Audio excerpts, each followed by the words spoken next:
The 2007 NFL Draft is now open. Okay, before I say anything, just watch this. A man is on his knees. He throws the football 60 yards from his knees.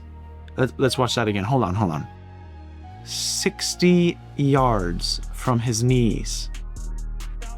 This is JaMarcus Russell, the first pick of the 2007 NFL Draft. $68 million contract, the biggest rookie guarantee in league history at the time. And he was out of the NFL in 3 years. He is often considered one of, if not the biggest bust in NFL history. And the thing is, the talent was never the question. The question was everything else around him. Let me set the scene. 2006 Sugar Bowl. LSU versus Notre Dame. JaMarcus Russell throws for 332 yards and 3 touchdowns. He is 6'6", 260 pounds. He can throw the ball through a literal brick wall. Scouts who had seen 30 draft classes before him said the arm was the best they'd ever graded. At his pro day, he did the thing. On his knees. Not a gimmick. A warm-up. He threw a 60-yard rope like it's a game of catch. Scouts stopped what they were doing. One of them said, I'm quoting here, "I've never seen a human being do that." The Oakland Raiders had the first pick. They did not hesitate. Who would? It was a consensus #1 pick. Everybody was enamored with him. Yeah, how could you not be? He threw 60 yards on his knees. It's something we'll never ever forget. $68 million contract. $32 million of it guaranteed. And this was before guaranteed money was a real thing. This was the largest guarantee a rookie had ever had. And this was before he'd even taken a snap. He was 21 years old. Imagine having $68 million when you were 21 years old. But I mean, these athletes get handed this money all the time, and they come straight out of college, and people just expect them to turn into adults and financial fucking experts and do these things. That's not always what happens. I can tell you for sure it wouldn't happen to me. Now here's the part that most JaMarcus Russell takes skip. The Raiders in 2007 were simply just not a functioning organization. Al Davis was 78 years old, still running the team by instinct the way he had in 1963 when instinct actually worked. The coaching staff changed 3 times in Russell's first 3 years. The offensive system changed every time the coaching staff did. In September of 2008, JaMarcus Russell's second season, Al Davis fired Lane Kiffin by sending him a handwritten letter via FedEx. Yes, that's a real thing. It happened. He sent him a fire letter through FedEx.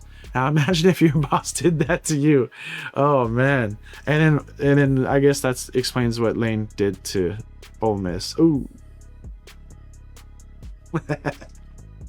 He fired an NFL head coach by letter.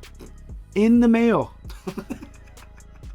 Not even an express delivery. That is the organization that was responsible for developing the first overall draft pick. Now compare that to Green Bay in 2005 when they drafted Aaron Rodgers, knowing full well he'd sit right behind Brett Favre. And he did that, and look what Aaron Rodgers turned into. One of the most annoying humans on the planet. They didn't rush him. They didn't change coordinators. He was able to sit and learn and develop. He becomes Aaron Rodgers. JaMarcus Russell got thrown into a burning building and they handed him a bucket of gasoline. Not everything can obviously be blamed on the organization, as we are humans ourselves and we are responsible for our own actions and decisions. And for JaMarcus Russell, the weight came first. He showed up to camps progressively heavier. Reports range from 260 to 290 to even over 300 pounds. At 260, Russell's arm was still there.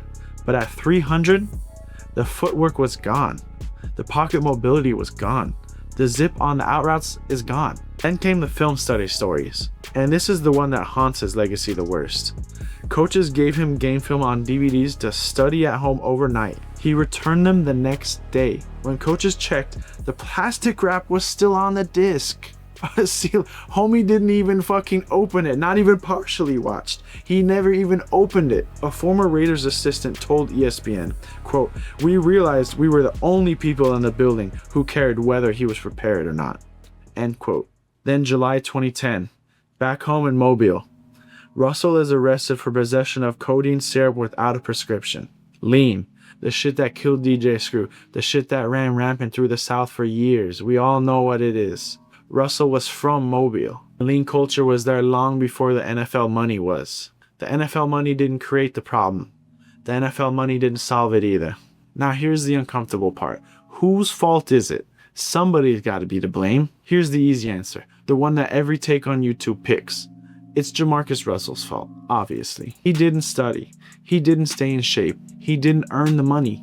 And all of that is true. He didn't do those things. But if you've ever worked in a job where the organization didn't set you up to succeed, where the system was broken, the leadership was distracted, the training was non-existent, and they still expected you to somehow figure it out at just 21 years old, then you already know how this story ends. The NFL takes 21-year-olds and hands them a life-changing amount of money, puts them in cities where they know nobody, and expects them to self-motivate at the highest professional level in the world.